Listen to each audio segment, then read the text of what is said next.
है कि भारत पाकिस्तान में युद्ध के बीच आने वाले 2 से 3 दिनों में एटीएम बंद हो जाएंगे। साइबर अटैक की वजह से साथ में यह भी कहा जा रहा है कि कोई ट्रांजैक्शन ना करे, नहीं तो इस पोस्ट को साझा करते हुए पीआईबी ने फैक्ट चेक किया और इसे पूरी तरह अफवाह बताया है। पीआईबी ने पोस्ट करते हुए कहा कि वायरल व्हाट्सएप संदेश में दावा किया गया है कि एटीएम 2 से 3 दिनों के लिए बंद रहेंगे। ये संदेश फर्जी है, एटीएम सामान्य रूप से काम करते रहेंगे।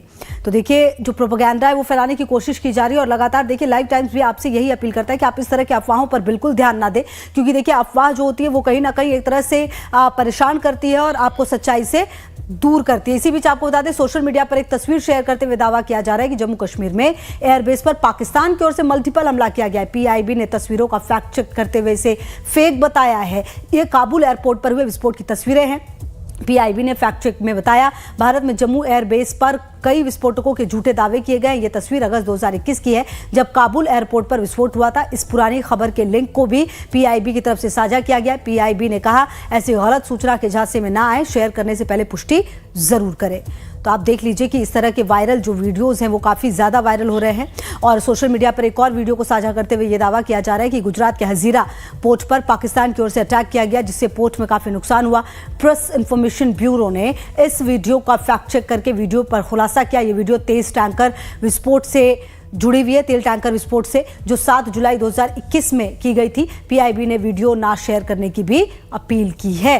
तो देखिए, डिजिटल प्रोपेगेंडा फैलाने की कोशिश होगी और ऐसे में आपको ये समझना होगा कि क्या सही है, क्या गलत है, क्या आपको शेयर करना है, क्या नहीं शेयर करना है। ये बात लगातार कही जाती है। इसीलिए इस तरह के अफवाहों से बचने की बहुत ज़्यादा ज़रूरत है कि आखिरकार इस वक्त में क्या सही है, क्या गलत है, क्या सच है, क्या अफवाह है, क्योंकि लगातार जो प्रोपेगेंडा है वो भी फैलाने की कोशिश लगातार की जाती है। देखिए, भारत और पाकिस्तान के बीच तनाव सिर्फ युद्ध क्षेत्र में जारी नहीं है, बल्कि सोशल मीडिया पर भी खुलकर जंग जारी है। दरअसल सोशल मीडिया पर पाकिस्तान प्रोपेगेंडा फैलाने में लगा है और बेबुनियाद और पुरानी तस्वीरें पोस्ट कर गलत दावे कर रहा है। आपको एक रिपोर्ट दिखाते हैं।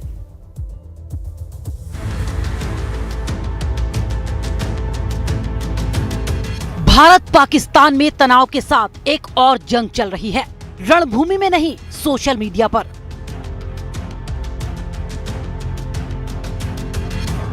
पाकिस्तान के ऑनलाइन सिस्टम पर भारतीय जवानों को कब्जे में लेने की बेबुनियाद और पुरानी तस्वीरें डाली जा रही हैं।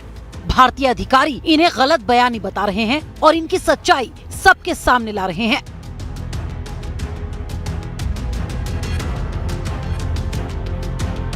So digital propaganda has become, has got a very central role in modern military conflicts. If you take any of these conflicts which are taking place, Russia, Ukraine, Israel, Hamas, and now this India-Pakistan Op Sindoor, which you mentioned, it's become a key instrument of narrative warfare. So what happens is these social media platforms are used to craft and spread tailored narratives, as per the convenience. Same thing is happening in this Op Sindoor also. The Pakistan is using his narrative to convey to the world, as well as the shape perceptions, as well as manipulate the audience, domestic as well as enemy audience, as well as the global audience, world audience. पुराने military हादसों और जंग की तस्वीरें जानबूझकर पाकिस्तान स्थित social media accounts पर post की जा रही हैं, जिनके जरिए वो अपनी कामयाबी का दावा कर रहे हैं।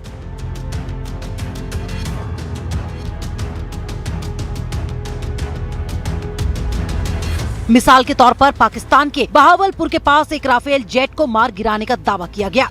भारत के प्रेस इंफॉर्मेशन ब्यूरो के फैक्ट चेक ने साफ कर दिया कि ये तस्वीरें 2021 में पंजाब के मोगा जिले में हुए MiG-21 हादसे की हैं।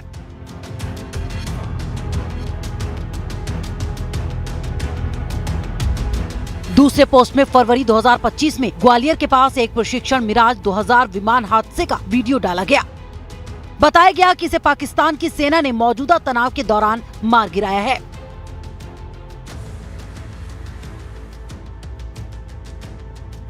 As I said, the digital platforms are very active and supercharged with these efforts, and they're very rapid in dissemination. So same thing is happening in Indo-Pak scenario also, Op Sindoor, which you mentioned. This thing, event took place, say middle of the night at 1 o'clock, 1:20. By the time, within 1 hour, the social media was flooded with, content. Pakistan is known for psychological warfare. They have been very, very active even in Balakot time. After the event, the ISPR was very, very active in psychological warfare as propaganda war operations, giving false stories and information. यहाँ तक कि पाकिस्तान के रक्षा मंत्री ख्वाजा आसिफ ने भी दावा किया है कि भारतीय जवानों को पकड़ लिया गया है। बाद में खुद पाकिस्तान ने इस दावे का खंडन किया। अधिकारियों ने बताया कि यह दौर अचानक शुरू नहीं हुआ है, बल्कि आधुनिक जंग में गलत सूचनाओं का प्रसार परंपरा बन गई है। Misinformation can also create misleading assumptions in amongst decision makers. If they don't have the correct information, they might assume something and then take a decision based on wrong assumptions or misinformation. So it plays a major part, and it can be countered only by being alert, looking at the source, and today tools are available that where is this information emanating from, whether it's from a credible source or is it deliberately planted. You can also look at images and videos of misinformation. They can be fact checked, and one can prevent a psychological damage or a misleading direction that अधिकारियों ने बताया कि पाकिस्तान समर्थक social media handler और यहाँ तक और देखिए मोहन जी की भी लगातार मौजूदगी हमारे साथ है, उनसे ही बातचीत करते हैं। अच्छा मोहन जी, देखिए ये भी बहुत ज्यादा जरूरी हो जाता है सर कि एक तरफ जब भारत पाकिस्तान के बीच में इस तरह की स्थिति है तो लोग अपनी जिम्मेदारी भी समझे। ये ना हो कि सोशल मीडिया पर कुछ भी सामने आ जाए और उसे फैलाने की कोशिश करे। एक बार अपनी जिम्मेदारी समझनी भी बहुत ज्यादा जरूरी है और इसीलिए आज भारतीय सेना ने भी शुक्रगुजार हूँ हमारी जी।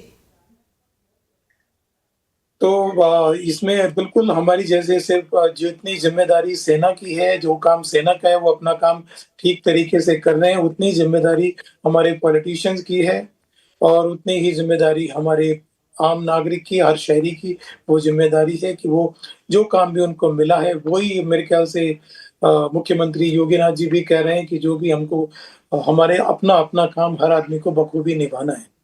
देखिए पाकिस्तान जो है ना इस लड़ाई में एक बहुत ही जो सिल्वर लाइन मुझे नजर आ रही है और पाकिस्तान को ज्यादा ही बौखला है वो इसलिए है कि हिंदुस्तान एक बहुत बड़ा मुल्क है।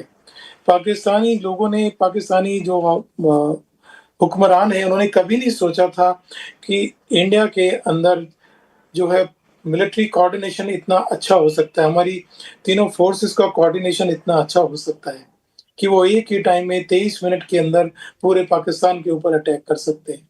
इतना अच्छा coordination they never expected in their life. मेरे ख्याल से रक्षा मंत्री जी ने भी कहा था जो ये अटैक हुआ है, that was beyond their imagination. इस तरह के शब्द उन्होंने यूज किए थे। और दूसरा जो कोऑर्डिनेशन हमारा बनता है वो है पॉलिटिशियंस और सेना के बीच का जो कोऑर्डिनेशन है। इस तरह का कोऑर्डिनेशन शायद उन्होंने सोचा कि शायद हिंदुस्तान में वो किसी तरह रिलीजन को या पार्टी लाइन को या पॉलिटिकल डिफरेंसेस को यूटिलाइज कर पाएंगे और शायद इससे उनमें हिंदुस्तान एक ठीक तरीके से अटैक नहीं कर पाएगा, तो वो भी उनका फिजल आउट हो गया है। और तीसरा जो कोऑर्डिनेशन जिसके लिए वो बहुत ही ज्यादा परेशान है वो है मैं आपके चैनल के माध्यम से ये बताना ही चाहता हूँ, वो है हमारा मीडिया।